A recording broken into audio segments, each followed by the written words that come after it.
A Roman senator's villa could cost more than an entire province. Some dining rooms were worth more than 1,000 farms. The floors were pure marble shipped from Africa. The walls displayed Greek masterpieces, stolen from cities that no longer exist. And the host was drowning in debt he could never repay. This was not wealth. This was a disease, and it destroyed Rome's elite from the inside. Not barbarians at the gates, not military defeat. Marble floors, silk robes, and an addiction to status they could not afford. Welcome to Luxury Historian, where luxury, status, symbols, and power set the rules. But every shine hides a cost. There's a pattern in history that has killed ruling classes across centuries. A trap so perfect that the people caught inside it never see the bars until it is too late.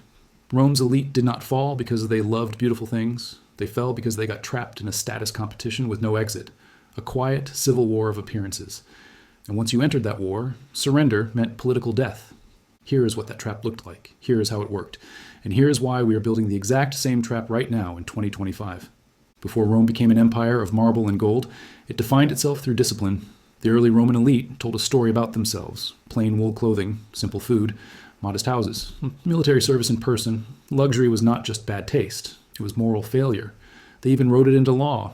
Limits on funeral costs, limits on wedding expenses, rules about who could wear purple, who could ride in carriages, who could display silver in public. Then came the flood. Conquest after conquest poured wealth into Rome. First Carthage, then Greece, then the wealthy kingdoms of the East. Gold, silver, slaves, art, spices, rare fabrics, all of it flowing toward the city like a river that never stopped. The men who led these wars came home with personal fortunes larger than what the entire republic once owned. Rome's old moral code met the largest shopping spree in its history. The result was exactly what you would expect. At first, luxury felt like a reward.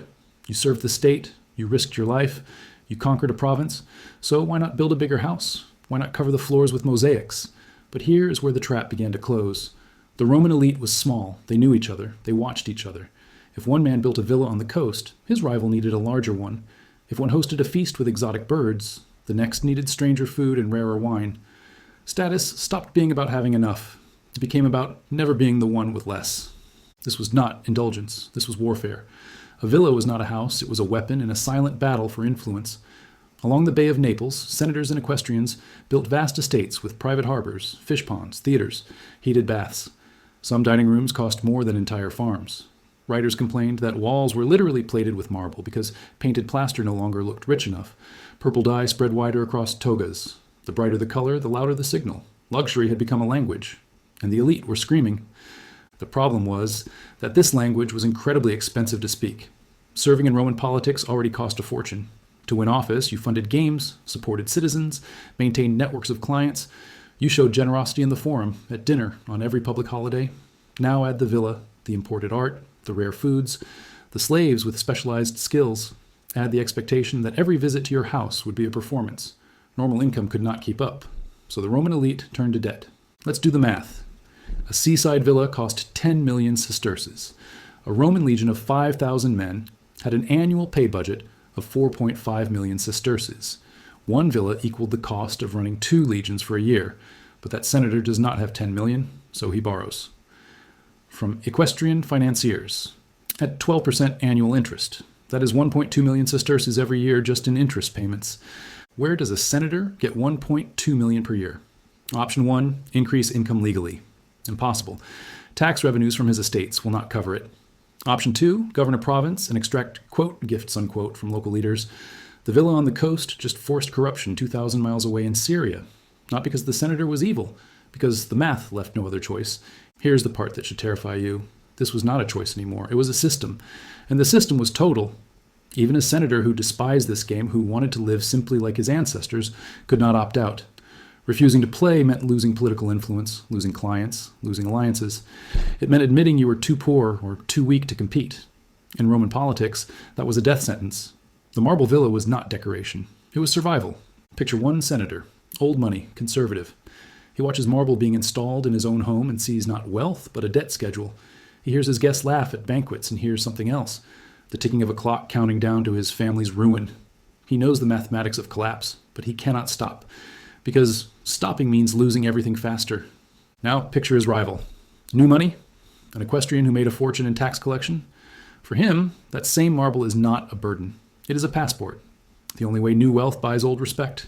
He spends even more recklessly because he's buying something his family never had, a seat at the table.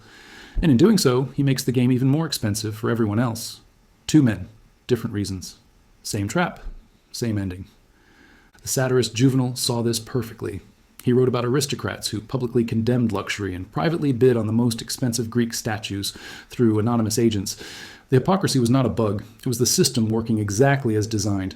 Everyone knew the game was destructive. No one could afford to stop playing. Now let's trace the money.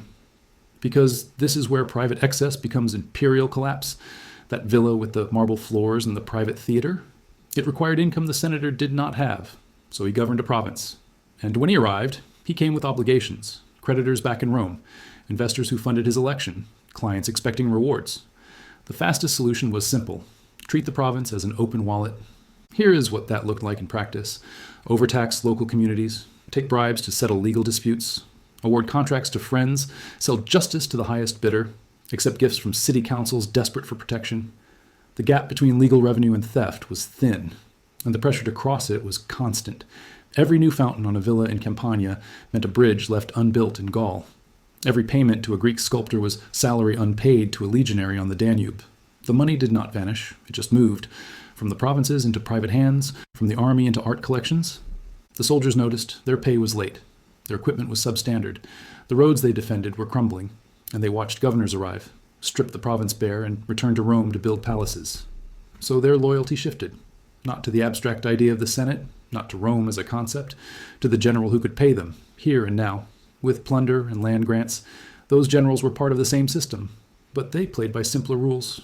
Feed your troops, win battles, share the loot. The elite in Rome built villas, the generals built armies, and armies beat villas every single time. Let's put this in numbers you can see. New mosaic for the dining room floor, 1 million sesterces. Voluntary gift from the city council of Ephesus, 1.2 million sesterces. This is not corruption. This is accounting. The mosaic required the gift. The gift required leverage over Ephesus. Leverage required governing power. Governing power required winning elections. Winning elections required funding games and maintaining a villa that proved you were worthy. The circle was perfect and perfectly lethal. Every step in that chain was rational.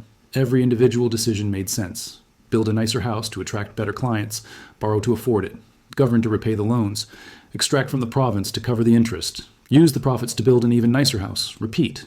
No single person was a monster, but the pattern did not care. It ground forward. And the people caught inside it had two choices. Keep running or get crushed. Luxury also changed how the elite thought about the army. The old republic expected leaders to serve in person, to march with troops, to risk their lives. As villas grew and comfort thickened, that expectation eroded. Wealthy senators could still claim military titles.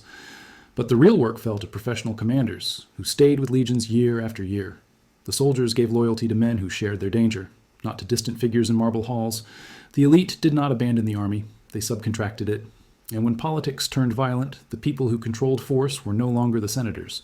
They were the generals, men like Marius, Sulla, Pompey, Caesar. Each learned to use plunder to bind soldiers closer to themselves than to the state. Meanwhile, the culture in Rome drifted further into spectacle. Public games grew larger. Crowds expected gladiator fights, chariot races, exotic animal hunts, staged naval battles. Rich men were judged not just by laws and speeches, but by how many animals they killed for entertainment. Food followed the same pattern.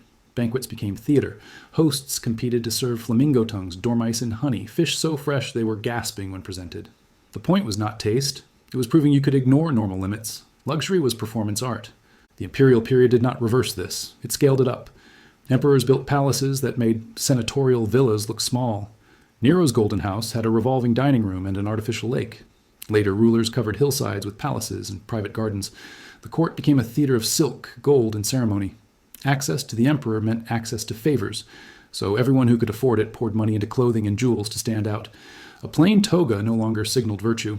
It signaled you did not understand the game. Luxury was no longer a vice. It was a job requirement. Paying for this required more than taxes.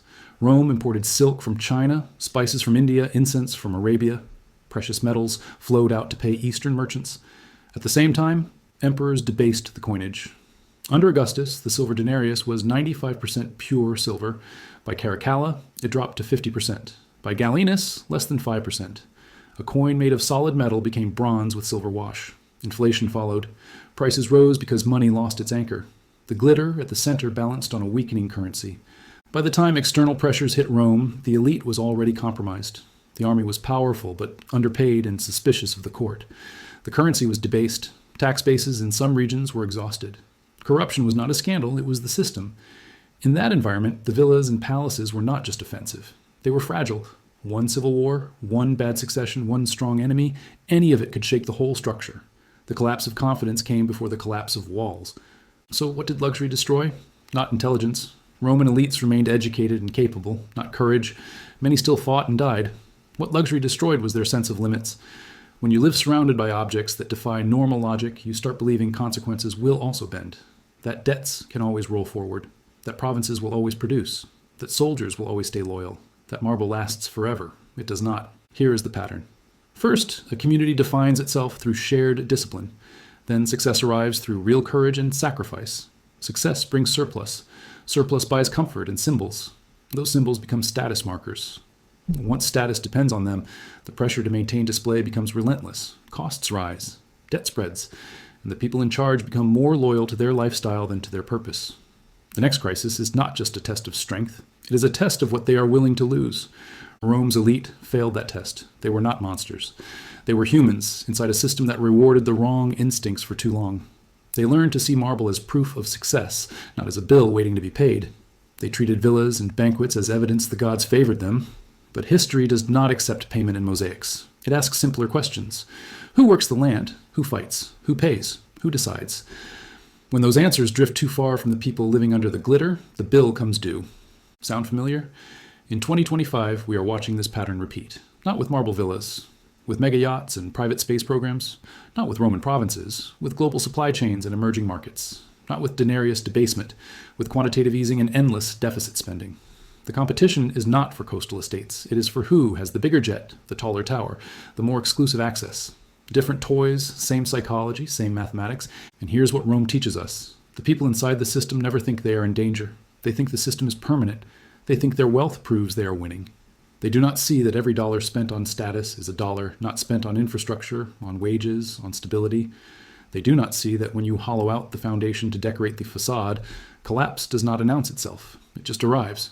There is a lesson here. Not to fear beautiful things, but to be suspicious when a ruling class cannot imagine life without them, when survival of a lifestyle feels more urgent than survival of the system that funds it, when marble columns and silk curtains become so normal that no one remembers what they cost or who paid. The Romans thought their world would last as long as stone. Many of their buildings did. What did not survive was the elite who forgot that empires are not held together by villas. They are held together by the people willing to stand outside them. And when those people stop believing the system serves them, the villas burn just as easily as everything else. Luxury always looks harmless in the moment. The bill only arrives when it is too late to send anything back. If this story helped you see past the shine, subscribe. The history of luxury is really a history of who pays for whose status. And here we read the fine print.